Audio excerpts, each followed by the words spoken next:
Seriously, what was that? What was that? Steve Bruce has put a team out now, 5 at the back against Sheffield United, bottom of the league, and he has set up that team for a draw from minute one. From the moment, and I bet a lot of you watching this thought the same, from the moment 11 o'clock hit this morning and the teams got announced, you were all thinking, why is Jeff Hendrick in there and where's he going to play? And this isn't the fault of Jeff Hendrick. He was chucked in there. I don't even know where he was supposed to be playing. It was just awful, woeful. And then Jacob Murphy sat on the bench. I mean, we all thought Murphy would come in. Fraser was obvious. Joe Linton you'd kind of expect. But to have no striker on the pitch from the first minute. And, you know, if you're watching this going, oh, Joe Linton, sorry, this is Steve Bruce's words. Steve Bruce said many moons ago, Joe Linton is not a striker. He's not an out-and-out striker. He comes in from out wide. And he did okay today, Joe Linton. Should have had a shot instead of squared it to Fraser in the first half. Should have just put his foot through it. But to bring on Dwight Gale and then play him out wide because Emil Kraft can't go past the halfway line without losing the ball or getting a nosebleed or bursting into tears. And then to cap it all off, to bring Andy Carroll on for the last 30 seconds, and he's still got one substitute remaining. And by the way, God help him if he blames no options on the bench because of the injuries to ASM and Miggy. God help him when he's left Anderson and Matty Longstaff at home continuously and continually fucking our academy kids over. Anderson's not been playing for the under-23s for a good while now because he's expecting a first-team chance, because he expects to be in and around the first-team squad, particularly when our main 2 attacking threats are out for a month. And he's nowhere to be seen. He's nowhere to be seen. He's got to go. And we've been saying it for months on end now, and it's absolutely ridiculous. Steve Bruce was taking the piss out of all of us in that last minute. Andy Carroll for 30 freaking seconds. 30 seconds. The man's an absolute disgrace. It's only because of our wanker owner and the incompetence of our managing director, chief executive, whatever job title you want to call Lee Pissing Charnley. It's only because of his incompetence and because Mike Ashley's a wanker that Steve Bruce is still in work. Any other club, he would have been gone months ago. Months ago. Absolute crazy. And I know, I mean, Lee's put in our comment in our WhatsApp group, you know, if Fulham lose against Liverpool, we're 4 points ahead with the game in hand. It's irrelevant. It's irrelevant. By the way, the way Liverpool are playing and the spirit Fulham are showing at the minute, it wouldn't surprise me if Fulham go and get a result now. This was the chance today to get some breathing space because these next 2 games where we're thinking, oh, these were the 4 games that we've got chances to get points from, and we've come away with 2 draws, and now we go into Aston Villa at home and Brighton away. Sorry, we ain't getting a thing off Aston Villa, and we've got a horrendous record away at Brighton, and don't forget what they did to us at home. Wow. And you think those are the games we're going to pick up points from when he's set up? He said, we knew it was coming on Friday.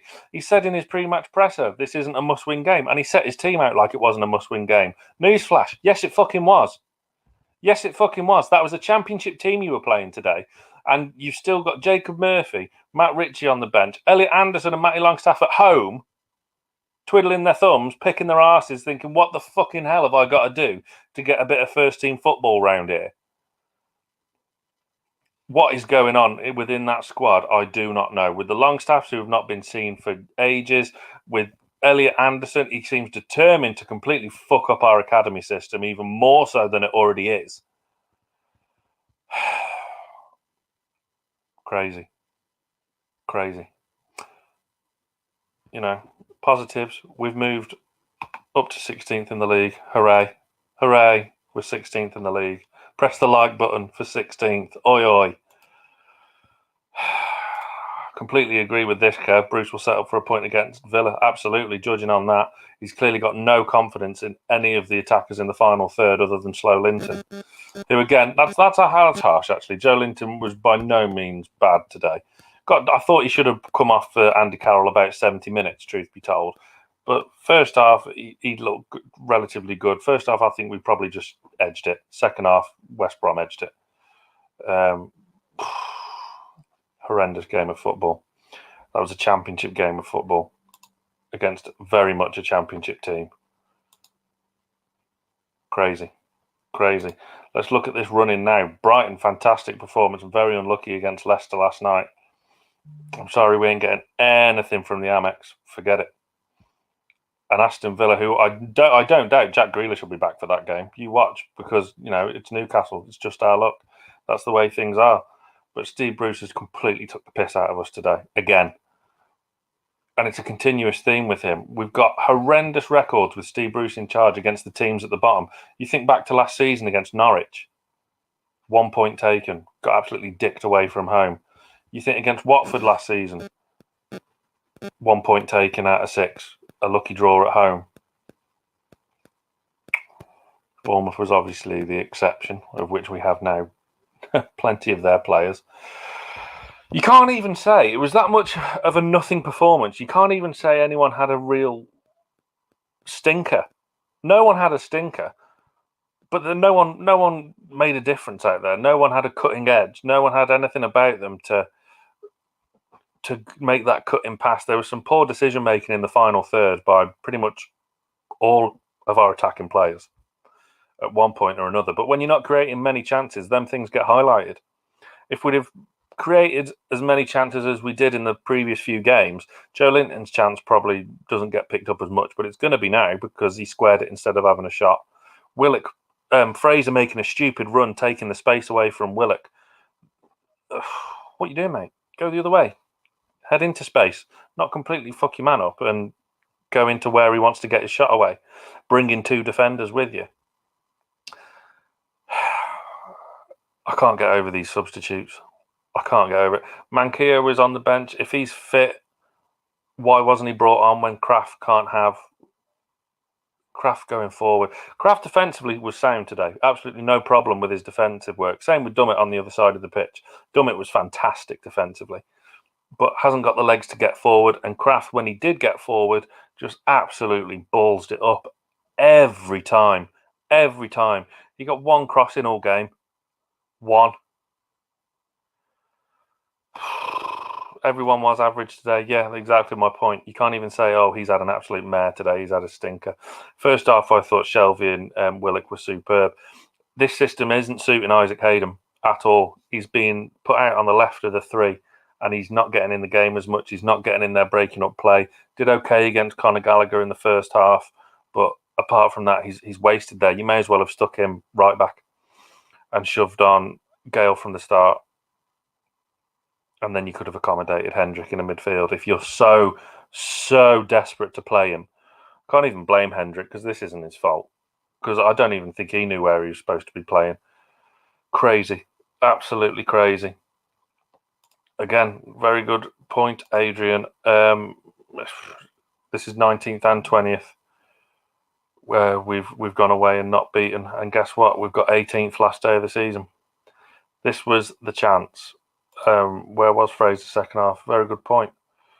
Very good point. I thought it was very poor second half. Very poor second half. Again, you could have made a case for him to come off earlier. I think Bruce does know we do get 3 subs, right? Andy Carroll with 30 seconds to go, man. Jesus. You could see they were struggling to cope with the physicality of Joe Linton. That chance he had in the first half, I know I've dwelt on it a bit, but just to come back to it very briefly, he's done his man with strength. He's then beaten him for pace. They were having problems with Joe Linton's physical presence, so why not stick Andy Carroll on there sooner? Dwight Gale was so ineffective and had nothing to go on. He had nothing to go at all game. I thought he came on at a good time, 55, 60 minutes. But yeah, he was absolutely taking the piss out of us. Making us look stupid. That lineup today and them tactics today stunk of a man who doesn't want to be there anymore, but is waiting for his payoff. He's got no dignity, no class. If you don't want to be here, fuck off. Seriously, because there's plenty of others that would kill for a chance to manage Newcastle United, even with an asshole of an owner like Mike Ashley.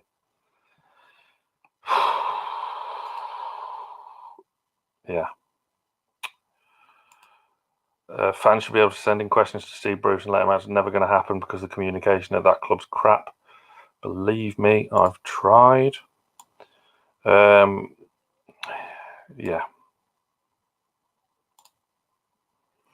Steve Bruce post match. I can't wait for it because God help him if he bemoans lack of options or lack of attacking options. I hope the North East press pack are a great bunch of lads. Just point out where the hell Elliot Anderson was. This was a perfect game for him today. Perfect game against a championship team. That youthful spark, youthful energy, youthful enthusiasm that will really bring us a bit of an X factor into the attacking third when we need it. Because yes, ASM and Almiron are a big miss.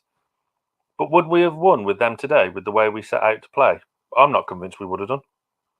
I'm not convinced we would have done at all. Negative, horrendous. Where are these points going to come from? Where?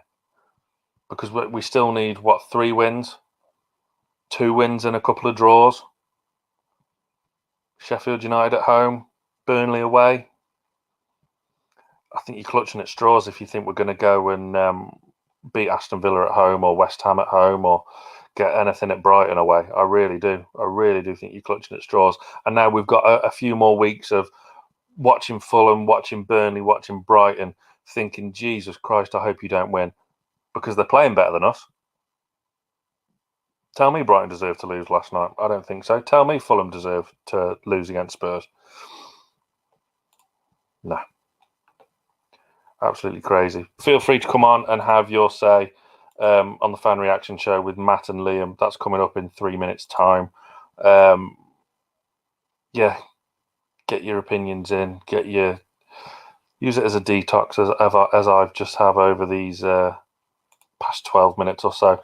I'm back later for scoring the players. Hopefully by then Fulham would have lost against Liverpool, but don't count on it. Let's not count on it because it's Newcastle United and it's typical Newcastle United. And that was a championship team in the stripes today against a championship manager completely fucking a team in yellow or green or whatever the hell that colour awake it is. I don't know. Hit that like button, subscribe to Newcastle Fans TV, get on the fan reaction show and air your views, and I'll see you a bit later on for scoring the players. Steve Bruce, get out.